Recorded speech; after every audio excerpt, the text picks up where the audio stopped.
আসসালামু আলাইকুম দর্শক, নিঃসন্দেহে একটি দুঃখজনক ঘটনা ঘটেছে এবং বাংলাদেশে পলিটিক্যাল সহিংসতায় যখন রাজনীতিতে উত্তাপ থাকে, দুই দলের মুখোমুখি অবস্থান, ধরেন 5ই আগস্টের আগের পরিস্থিতি, আওয়ামী লীগ দিয়ে বহু বিরোধী নেতাকর্মী তারা দমন হয়েছে, আবার সুযোগ পেলে কেউ কেউ স্নাইপারের ব্যবহার করেছে, সেসব আমরা সবাই জানি, আমি সেটাই যেতে চাই না। তবে সাম্প্রতিক সময়ে জামাতে ইসলামী কোন নেতা নিহত হয়েছেন, এটা একটা নতুন নতুন বিষয়। তাকে শেষ করে দেওয়া হচ্ছে, জানে শেষ করে দেওয়া হয়েছে।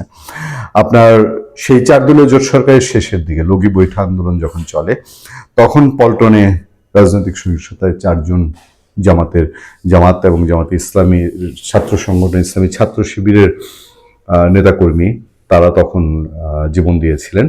কিন্তু পরবর্তী সময়ে এসে আওয়ামী লীগ সরকারের সময় জেলে গেছেন, তারা বন্দী হয়েছেন, খুব কম অঘটন শোনা গেছে। কিন্তু এই সাম্প্রতিক এই ঘটনাটা হঠাৎ করে, এবং তিনি দায়িত্বশীল নেতা জামাতের, রাজধানীতে স্ত্রীর হাত পা বেঁধে জামাত নেতাকে হত্যা, নিশ্চয়ই এর ভেতরের কাহিনী উঠে আসবে। স্ত্রীকে হাত পা বেঁধে স্বামী জামাত নেতাকে হত্যা করেছে দুর্বৃত্তরা। রাজধানীর পশ্চিম রাজাবাজারে সোমবার দিবাগত রাতে চাঞ্চল্যকর এই হত্যাকাণ্ড ঘটে। হত্যার পর খুনিরা এই বাসায় লুটপাট চালিয়ে নির্বিঘ্নে চলে যায়। নিহতের নাম আনোয়ারুল্লাহ, তিনি 27 নম্বর ওয়ার্ড জামাতের সহসভাপতি ছিলেন। আমরা কেন এই টাইপের নিউজটা পিক করলাম, কারণ এইসব নিউজের, এইসব দুর্ঘটনার আড়ালে অনেক সময় বড় কিছু ইঙ্গিত থাকে, বড় কিছু ঘটে।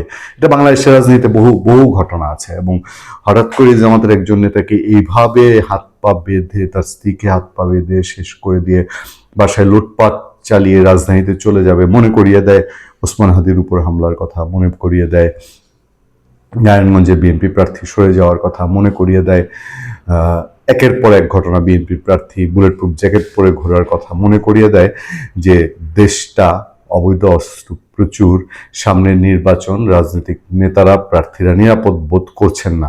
রাজধানীতে যদি দিনে দুপুরে এই ধরনের ঘটনা ঘটে, পরিবারের দাবি এটি সুপরিকল্পিত হত্যাকাণ্ড, তবে পুলিশ বলছে চুরির ঘটনা থেকে হত্যাকাণ্ড হতে পারে। শেরেবাংলা থানার ওসি মনিরুল ইসলাম তিনি বলছেন যে সোমবার দিবাগত রাত 3টার দিকে একদল চোর দোতলা বাসার গ্রিল কেটে ভেতরে প্রবেশ করে, এরপর নিহত স্ত্রীর হাত পা বেঁধে হত্যাকাণ্ড ঘটায়। পরে বাসা থেকে নগদ টাকা ও স্বর্ণালংকার নিয়ে যায়। চোরেরা হাত পা বেঁধে জান্নেয়া কারবার করে না, এটা ডাকাতরা করে। সুতরাং পুলিশের বক্তব্যের সাথেও একমত হওয়া কঠিন। তিনি বলেন, এখন পর্যন্ত মামলা হয়নি, সোহরাওয়ার্দী হাসপাতালে ময়নাতদন্ত সম্পন্ন হয়েছে। আমরা সিসিটিভি ফুটেজ সংগ্রহ করেছি। চোরদের গ্রেফতারে থানা পুলিশের পাশাপাশি অন্যান্য আইন শৃঙ্খলা বাহিনী ইতিমধ্যে অভিযান শুরু করেছে।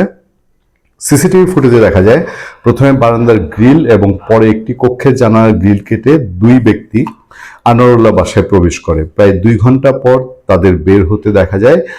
যে গ্রিল কেটে তারা প্রবেশ করেছিল সেটি ছিল মূল প্রবেশ পথ।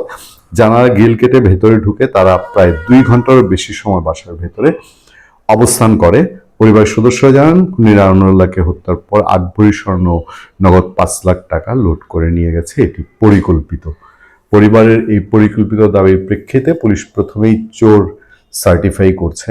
নিশ্চয়ই ঢাকার ভেতরে এই ধরনের যেহেতু ঘটনা, এটা আরো বিস্তর তদন্তের দাবি রাখে। ভালো থাকবেন, সুস্থ থাকবেন, নিরাপদে থাকবেন। আপনার সাথে আমি আতিক রহমান, পূর্ণিয়া।